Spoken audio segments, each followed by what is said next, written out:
welcome to my channel, and today I'll be reading a multi-character listener by me, so let's get into it. Arlecchino. Arlecchino knew you were insecure about a lot of things concerning your body. And at first, she knew she would never really understand it. After all, it was a little bit strange to her. Because in her eyes, you seemed perfect. There was not a single thing wrong about you. And so she couldn't see why you could not accept yourself to the extent that she did. It was a bit strange to her, and completely confusing. But she knew that, eventually, she would be able to understand, and maybe only then would she be able to get through to you and help you. For now, she would tolerate this nonsense, and try her best to dissuade you from thinking that way about yourself. So when you were wearing tight pants and sat next to her, she could see you were a little bit nervous, and you grabbed a pillow just to place it over your lap. And she glared at you for a moment, and you looked at her in pure confusion. What's wrong? Arlecchino? Why are you looking at me like that? I'm looking at you like that because you're being very, very stupid. Please give me that Wyon. Give you what? The pillow? Why do you need it? Just give it to me and don't ask me any questions, she said. And with that look in her eyes, who could possibly ever refuse? You just gave her the pillow and fidgeted in your seat. She couldn't help but chuckle, and instead of the pillow, she just put it aside and laid her head on your lap, smiling as she looked up at your face. You see, your legs are pretty fine enough, so there's no reason to hide them. In fact, your legs are much comfier than that pillow. So, I really don't see what you're so insecure about. You blushed brightly at her words, shaking your head. You can't just say that. It's just... Oh, goodness. What do I even tell you? There's nothing for you to tell. You're perfectly fine, Wyon. And very beautiful as well.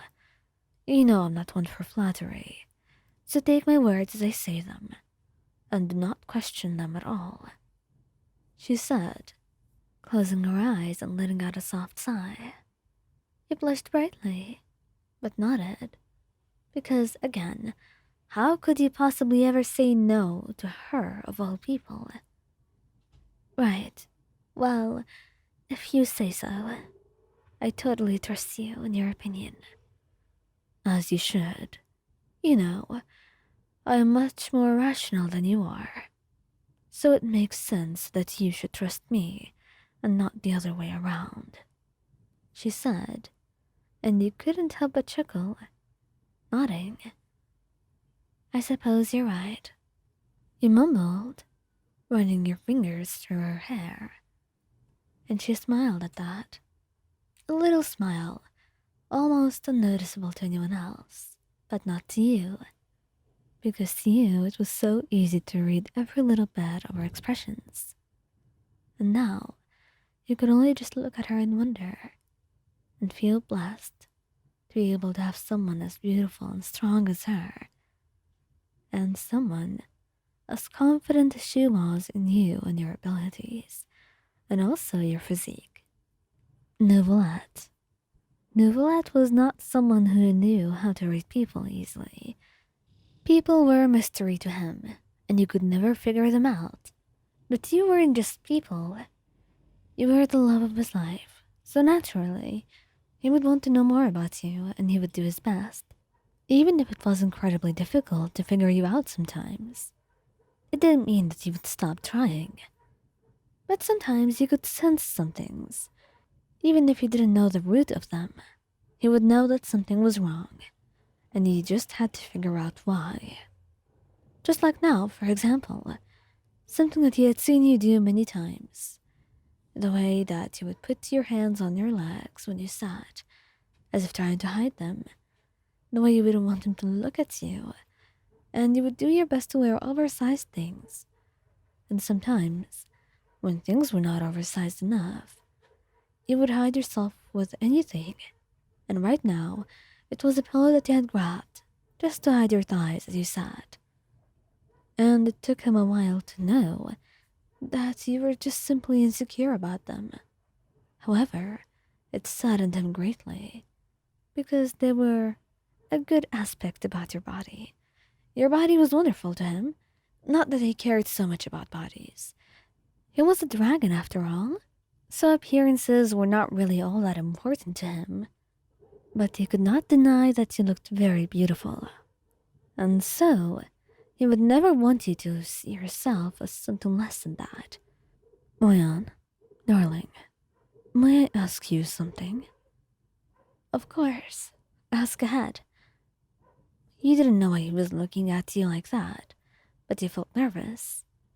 And then, he came to sit close to you and held your hand. Darling, I think you might be a little bit insecure about something. I've sensed it, but you can talk to me. I promise you, you're very beautiful to me, and there is no part of you that I would like you to hide. You blushed brightly. A bit of it, just embarrassment at being discovered. And the other bit is just you being flustered, because he had such a way with words, despite not even knowing. Well, Neuvillette, it's a bit more complicated than that. Even if you're saying this, I still think I look too fat. And what's wrong with that? There is nothing wrong with being fat. I don't see any issue about it. He removed the pillow and put his head on your thighs, making you blush brightly. But he looked up at you so innocently, a tiny smile on his face. You see, you're very beautiful, Lion. I could spend day and night talking about how beautiful you are, if time would allow me to. So please, do not hide yourself from me, and do not think so badly of yourself. It's unfair to see, and you know, as Chief Justice, I will not allow unfairness in my nation. He chuckled softly, blushing and nodding. I guess so. You are the Chief Justice, so of course you want everything to be fair and just. I can't blame you for that. But I promise you I'll do my best. And that's all I ask. Thank you. Truly.